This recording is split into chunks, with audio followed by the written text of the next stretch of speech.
Alright, I'm trying to reset my maintenance light for Gen 2 Prius. So the procedure you have to do is hold this strip button and then at the same time uh, put on the on position, and then on your dashboard you'll see dotted line that it should reset. So let's see. I'll try my best to do it. Just turn off right now. Hold the odometer. Put on ignition. You see the blinking and it's zero. Now it reset. So now I'm gonna turn off my Prius.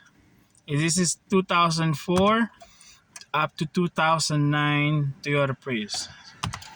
It should not. Uh, it should clear the maintenance light right now.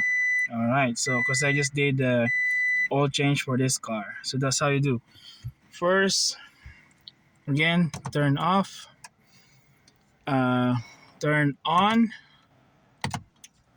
Hold this one. So hold this one first before you turn on, and then you should see the dotted line.